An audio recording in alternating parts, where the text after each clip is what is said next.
You are.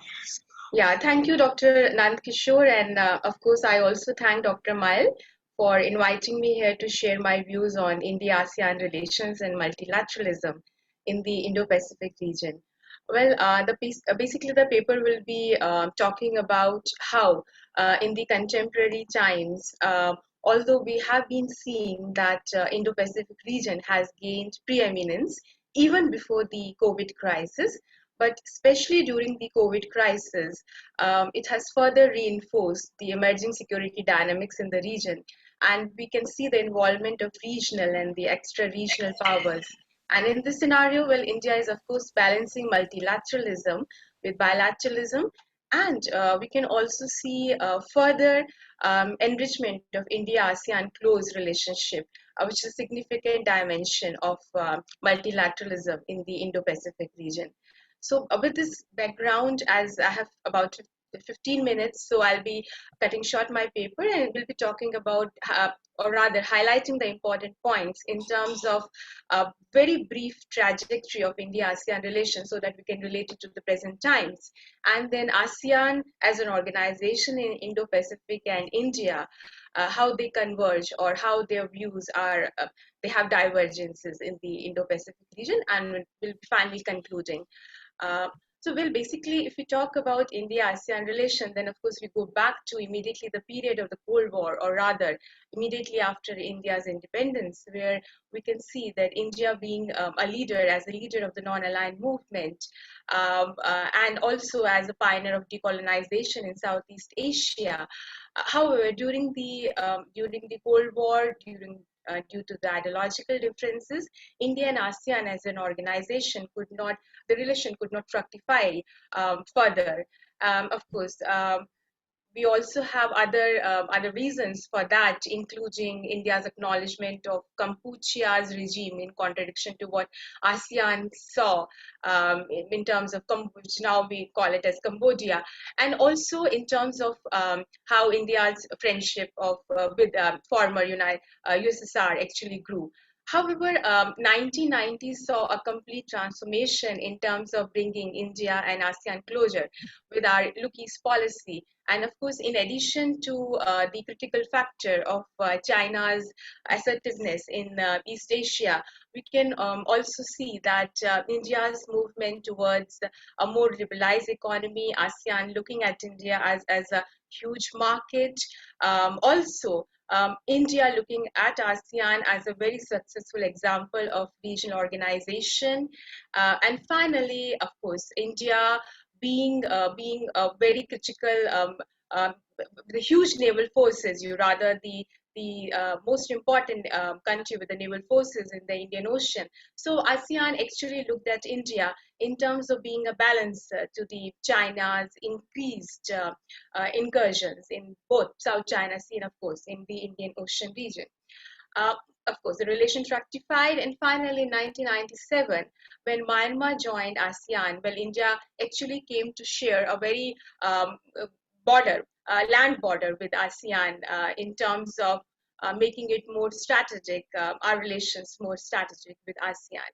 And of course, our relations have moved from economic to other dimensions in terms of information technology, space collaboration, free trade. Um, However, from a full dialogue partner in 19, we moved on, we became full dialogue partner in 1996, and finally in 2002, our relations were institutionalized and we started having the Indo-ASEAN summits. Things were, but however, even after the look east policy, things were not that complementary as perhaps it was expected.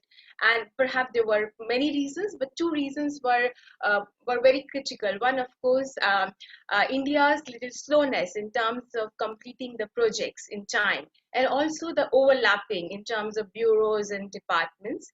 And finally, with Prime Minister Narendra Modi coming into the picture, it was rejuvenated in terms of Act East policy. And Act East policy, with its three pillars of commerce, connectivity, actually resulted in and culture, of course, actually resulted in further enhancement of relations between the two, to further in terms of infrastructure development, and especially India's northeast as a gateway to ASEAN countries, that needs to be further developed. Well, when we talk about this background, then this relations continued even in the present times. And if we look at India's Prime Minister Modi's statement also, and also India's outlook towards the Act East policy, then we realize that ASEAN definitely is an important factor, but it's not the only factor. Well, Indo-Pacific region as a whole has been an important part of our Act East policy, and in present times it has grown all the more.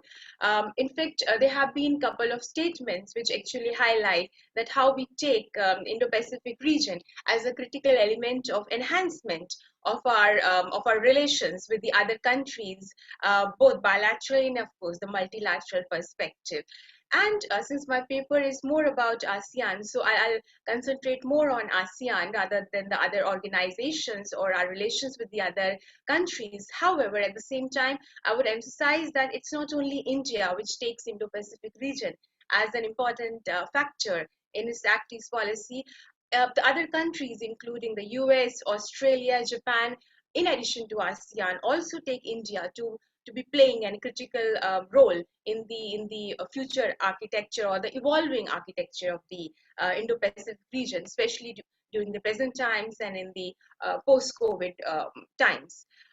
India's relation with the ASEAN again fructified, and India and ASEAN actually are collaborating also in the Indo-Pacific region. In of course, in terms of ASEAN's own vision, it has come up with its own Indo-Pacific outlook, which talks about free and inclusive Indo-Pacific region. Now, it's very important to understand. It talks about free and inclusive Indo-Pacific region, which is as some critics have pointed out, is quite different from what America talks about as free and fair Indo-Pacific. Because ASEAN as an organization, and especially some of its members, including Malaysia, actually still are not very sure about making China, which is a neighbor and also important trading partner, to go against China full-fledgedly. Though of course we do see these countries now coming out in public and actually saying that what China is doing is against the international law, especially in the South China Sea. In terms of cooperation, well, of course, India has further enhanced after the recent meeting, the video conference between India and ASEAN. India has further enhanced the line of credit that it offers in order to increase the digital connectivity, which is of great importance, especially as we have realized in the times of COVID. And also they realize that how India and ASEAN, with their huge population of more than 1.85 billion, can actually have an economy which is of course more than 5 trillion US dollars, and we have not reached the full potential. So there's further element of cooperation which can be extended further. And in this context, Indo-Pacific region, or their cooperation in the Indo-Pacific region, is also very critical, because of course Indonesia and Malaysia, the two largest countries, of course Vietnam also plays a very critical role, especially now being at the helm of affairs and leading the ASEAN. But Indonesia and Malaysia, they appreciate India's role in the Indo-Pacific region, and actually also India has reciprocated in terms of accepting ASEAN centrality in the Indo-Pacific region, which ASEAN has been highlighting. However, there have been certain points of divergences also in terms of India and ASEAN relation. One, in terms of which I was just talking about, free and fair Indo-Pacific region. Here we see that India is seen to be more more agreeing towards free and fair Indo-Pacific region, which is a vision of America. But when ASEAN talks about free and inclusive Indo-Pacific region, it talks about including China also in that in its vision of Indo-Pacific region, in spite of China not being agreeing to any code of conduct, or in spite of its further aggressive postures both in South China Sea and in the Indian Ocean. Um, but if we look at ASEAN's own history or its formation, then we'll realize that ASEAN has been like this since its inception. It has been developed as an organization of consensus. It has never taken a decision on the basis of one or two powers. So this inclusiveness actually highlights what we call as ASEAN way approach of ASEAN. So it may not necessarily be against the free and fair approach of India or America, but it includes the other powers. And the second point of divergence that we have is about the Quad. Quad is coming big way. It has been rejuvenated, especially during the present times of the virtual summit, and also has a Quad Plus, which includes Vietnam. Now, for ASEAN, it sees Quad as an external organization, and it always ASEAN see that Indo-Pacific region is something where it has to play a central role, and the external powers has no role to play in it. So it's not from its inception, ASEAN has not been very happy with the Quad. However, presently with the inclusion of Vietnam, we can see that the Quad Plus, can be more acceptable to ASEAN. But again, Vietnam would like to continue as a factor in ASEAN, because if Vietnam would like to continue as a factor in Quad. If Quad develops as a kind of a military alliance, as opposed to China, then something has to be seen. But we don't see that happening, because India has always been against the military alliances. Regional cooperation is fine, multilateralism fine, but not exactly a regional, a kind of a military alliance. So that's one factor.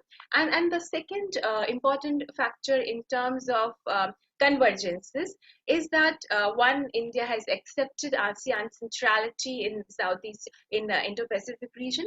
The second point of convergence comes from ASEAN itself, because ASEAN has also accepted India as an important factor, and also has appreciated India's efforts of SAGAR, which is security and the growth for all in the region. So again, we see yeah, I will wind you up have in 3 minutes. You have 3 minutes. Oh, great. Please. I was thinking of winding 1 minute, but sure, I'll just take 2 minutes more. So. Yeah, sure. Sure, just 2 more minutes. Okay, so yeah, with this bit, I would say that quickly coming to my final points, I would say that even in the Indo-Pacific region, one, of course, India's rising importance in terms of being an important member of Quad, as seen by the other important powers, India, Japan, and US, Japan, and Australia, and also America's assertion in terms of expansion of G7 to include India, apart from India being now non-permanent member of United States Security Council, World Health Organization, also the next leader of the BRICS in terms of so all these actually highlight that how India is going to be playing a very critical role. And we can also see a convergence, because recently ASEAN invited India to come back to RCEP, as India refused to be part of this regional comprehensive economic partnership because of differences in terms of our local industries and the opening of the markets and other issues. But ASEAN and the other countries have invited India to come back. So that actually highlights how all these countries are thinking India to be a critical element of Indo-Pacific region. And finally, I would say that in the Indo-Pacific region, the cooperation is not only strategic. Even in the Quad, it's not only strategic. It goes to economics also, and it goes beyond to health issues also.